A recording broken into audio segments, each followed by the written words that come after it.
에스겔서 3장 16절에서 27절까지 말씀 한 절씩 돌아가며 읽도록 하겠습니다. 구약성경 1154페이지에 있습니다. 에스겔서 3장 16절에서 27절까지 말씀. 7일 후에 여호와의 말씀이 내게 임하여 이르시되 인자야, 내가 너를 이스라엘 족속의 파수꾼으로 세웠으니 너는 내 입의 말을 듣고 나를 대신하여 그들을 깨우치라. 가령 내가 악인에게 말하기를 너는 꼭 죽으리라 할 때에 내가 깨우치지 아니하거나 말로 악인에게 일러서 그의 악한 길을 떠나 생명을 구원하게 하지 아니하면 그 악인은 그 죄악 중에서 죽으려니와 내가 그의 피의 값을 네 손에서 찾을 것이고, 내가 악인을 깨우치되 그가 그의 악한 마음과 악한 행위에서 돌이키지 아니하며 그는 그의 죄악 중에서 죽이려니와 너는 내 생명을 보존하리라. 또 의인이 그의 공의에서 돌이켜 악을 행하는 때에는 이미 행한 그의 공의는 기억할 바 아니라 내가 그 앞에 거치는 것을 두면 그가 죽을지니 이는 내가 그를 깨우치지 않음이니라. 그는 그의 죄 중에서 죽으려니와 그의 핏값은 내가 네 손에서 찾으리라. 그러나 내가 그 의인을 깨우쳐 범죄하지 아니하게 하므로 그가 범죄하지 아니하면 정령 살리니 이는 깨우침을 받음이며 너도 내 영혼을 보존하리라. 여호와께서 권능으로 거기서 내게 임하시고 또 내게 이르시되 일어나 들로 나아가라. 내가 거기서 너와 말하리라 하시기로. 내가 일어나 들로 나아가니 여호와의 영광이 거기에 머물렀는데 내가 전에 그 발 강가에서 보던 영광과 같은지라. 내가 곧 엎드리니 주의 영이 내게 임하사 나를 일으켜 내 발로 세우시고 내게 말씀하 이르시되 너는 가서 내 집에 들어가 문을 닫으라.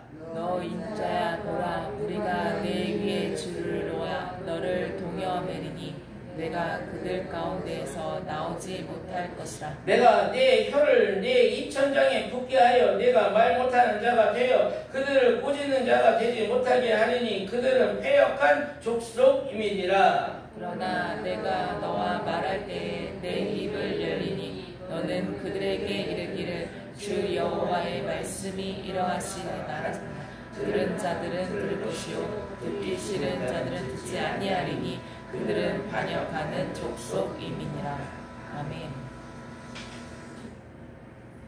17절 말씀에 인자야, 내가 너를 이스라엘 족속의 파수꾼으로 세웠으니 너는 내 입의 말을 듣고 나를 대신하여 그들을 깨우치라. 하나님은 에스겔을 세워서 이스라엘 민족의 파수꾼으로 세우셨습니다. 파수꾼이 무엇을 하는 사람입니까? 성을 지키기 위하여 경계를 서는 자들입니다. 밤에 자지 않고 깨어 있어서 밤중에 어떤 위험한 일들이 벌어지거나 적들이 침범할 때에 경고를 미리 해줌으로 인해서 그 성 안에 있는 사람들의 생명을 보호하는 역할을 하는 것입니다. 그래서 이 파수꾼의 역할은 너무나 중요합니다. 이스라엘 나라가 멸망했고 그들이 포로 신세가 된 이때에 이스라엘은 영적으로 잠들어 있는 상태라고 하나님 말씀하시는 것입니다. 이스라엘에게 도대체 어떤 일이 지금 일어나고 있는지를 모르고 살아가고 있었다는 거예요. 사느냐 죽느냐 그 생사의 갈림길에 서서도 그것조차 인식하지 못하고 살아가고 있었던 것입니다. 그래서 하나님은 하나님을 대신하여 하나님의 뜻을 이스라엘 백성들에게 알리고 그들을 경고하고 그들이 죄악의 길에서 하루빨리 돌이켜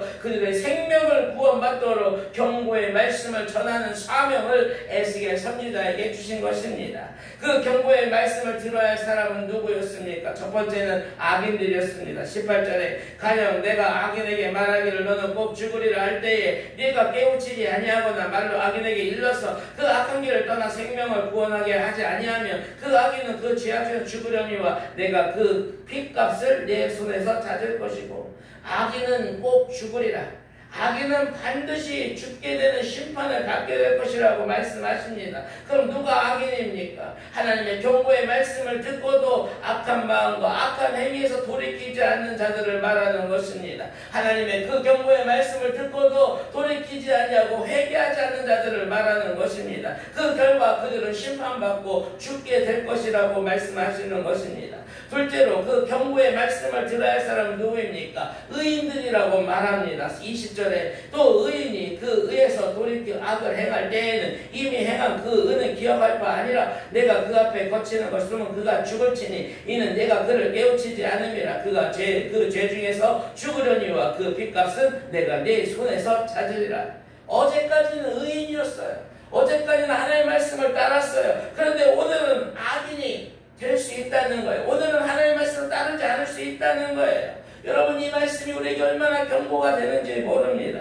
어제까지는 의인이었어도 오늘 악을 행하면 그 또한 악인과 마찬가지로 반드시 죽게 될 것이라고 하나님 말씀하십니다.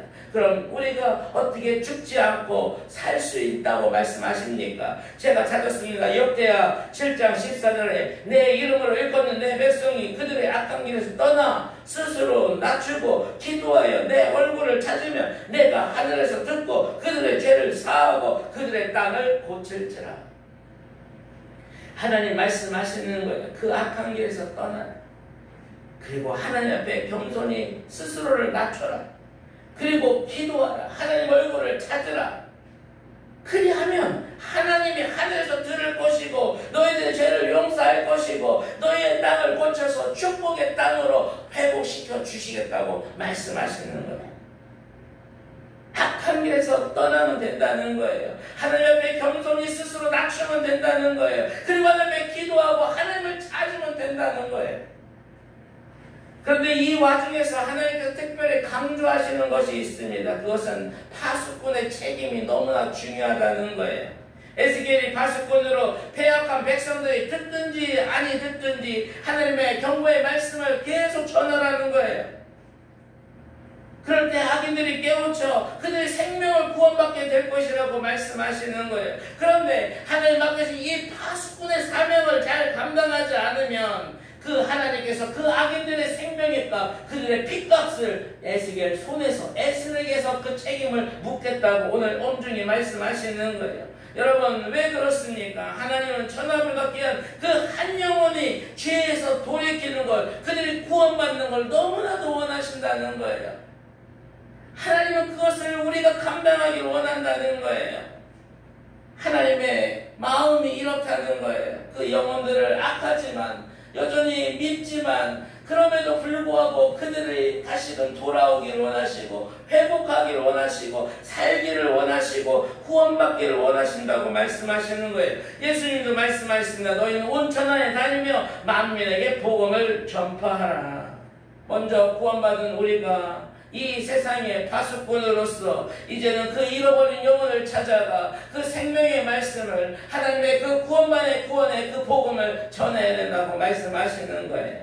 이렇게 함으로써 악인이 깨우치게 되면 악인만 구원받고 살아나는 것이 아니라 그 파수꾼의 그 생명도 보존되게 된다는 거예요. 이것이 하나님의 원리라는 거예요. 하나님의 사명자는 그 사명으로 살다고 얘기하시는 거예요. 사명이 있는 자는 죽지 않는다고 말씀하시는 거예요. 사도 바울은 그래서 고백했습니다. 내가 달려갈 길과 내 주 예수께 받은 사명 곧 하나님의 은혜의 복음을 증언하는 일을 마치려 하면 나의 생명조차 조금도 귀한 것으로 여기지 아니하노라. 여러분은 사명자이십니까? 하나님은 여러분 한 분 한 분을 이 세상에 지금 이 시대에 사명자로 세우셨음을 믿으시길 바랍니다. 여러분, 그렇다면 사명자로서 어떻게 하면 이 맡겨주신 사명을 잘 감당할 수 있다고 말씀하십니까? 22절에 보니까 여호와께서 권능으로 거기서 내게 임하시고 또 내게 이루시되 일어나 들로 나아가라 내가 거기서 너와 말하리라 하시기로. 하나님의 권능이 임해야 된다고 말씀하시는 거예요. 여러분, 이 시간 하나님의 그 권능이 여러분 위에 임하여 주심으로 오늘도 맡겨주신 그 사명을 잘 감당하시기를 소원합니다. 그리고 에스겔은 하나님 말씀을 들었어요. 하나님과 함께 하시며 하나님 말씀을 들었다는 거예요. 그리고 그 들은 말씀에 따라 순종했다고는 말씀하시는 것입니다. 여러분, 이 시간 들은 하나님의 말씀을 붙잡으시고 오늘도 그 말씀에 순종하심으로 맡겨진 사명을 잘 감당하시길 바랍니다. 그럴 때 그곳에 하늘의 문이 열리고 여러분의 위에 여호와의 영광이 충만하며 그때부터 하나님이 역사하기 시작했다는 거예요. 하나님 어떤 하나님이에요? 창조주이신 하나님이에요. 전능한 하나님이신 거예요.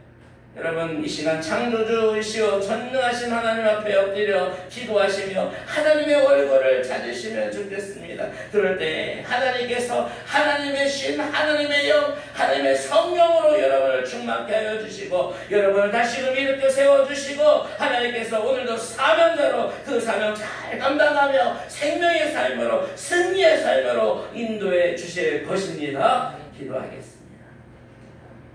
창조주 하나님, 이 시간 하늘의 문을 활짝 열어주시고 하나님 이곳에 임재하여 주시옵소서. 전능하신 하나님, 우리에게 임하여 주셔서 우리를 다시금 일으켜 주시고 우리를 다시금 세워 주시옵소서. 하나님의 영 성령님께서 우리의 입술을 주장하여 주시고 내가 말하는 것이 아니라 내 안에 계신 성령님이 말하여 주시고 오늘도 내가 행하는 것이 아니라 내 안에 살아 역사하시는 하나님이 우리를 인도하여 주시옵소서. 아버지, 이 사명 받았사오니 아버지 이 시대의 파수꾼으로서 악인들이 죄에서 돌이켜 하나님께 돌아오게 하는 데에 쓰임받게 하시고 악인들이 범죄치 아니하고 그들도 하나님 앞에 돌이켜 그들도 살고 나도 사는 그 생명의 삶, 그 사명자의 삶을 오늘도 잘 감당하게 하여 주시옵소서. 감사드리며 예수님 이름으로 기도하옵나이다. 아멘.